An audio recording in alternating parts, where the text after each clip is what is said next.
Okay, Hold on. Go. back in 1982, a group of friends and myself went to Tijuana, Mexico. And they were young girls.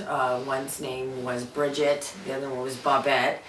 And we went to Mexico and we experienced all the things to experience in Mexico, in Tijuana, which is papas and beer and I forget the other one, but as we were there, we were hungry and we ate off of a roach coach. I do believe they call it a roach coach, where they make the tacos. And during this time, this little dog came up, and he was a fat little guy. He had one ear that was gnawed. The tail was broken in the middle, had a ball on the end, you know, of his tail where it had been broken and gnawed on. And he limped around, but he was, you know, chippy head. His little whiskers were, you know, messed up. And well, anyway, so, you know, we played with this thing and we were feeding it, and then pretty soon it just kind of followed us around. We were drinking the little orange soda pops and such, and so we were throwing bits of the taco that was inside. I guess it was pork or whatever. Could have been cat, I don't know.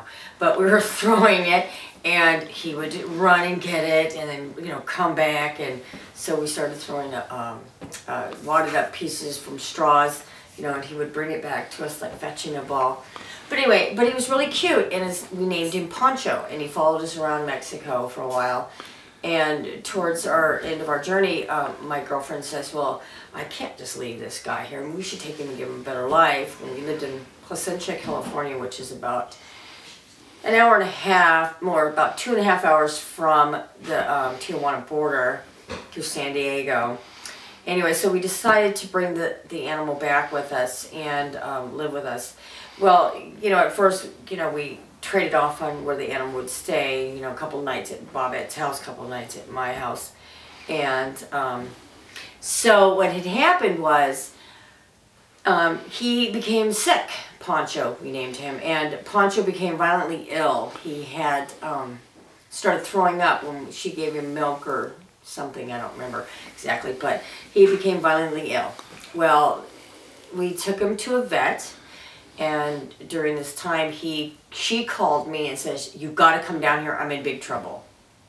So I went down there, and when I got there, the veterinarian asked me, where did we get this animal? That was it was crucial that he needed to know where this animal had come from.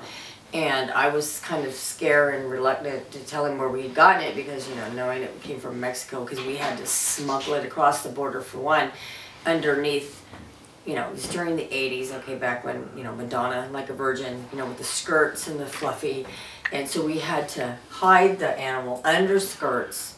You know, it was cute though. Anyway, we asked about the animal. We said, what happened to Poncho? And he says that he euthanized him. Well, I didn't at the time understand what euthanized meant. I was only 17, I think it's 17 or 18. And I was like, euthanized, what does that mean? He says, well, I put the animal down, and I got very upset. But then all of a sudden we had game warden, fish and game warden come up there, and I had to call my father, and come to find out he got very angry at us and told us that we could have all gone to jail for smuggling the animal across the border, because it was not a dog.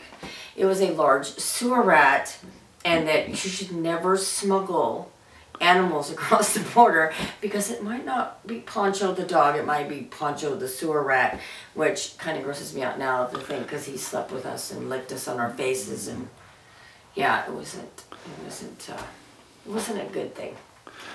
Very interesting. Yeah.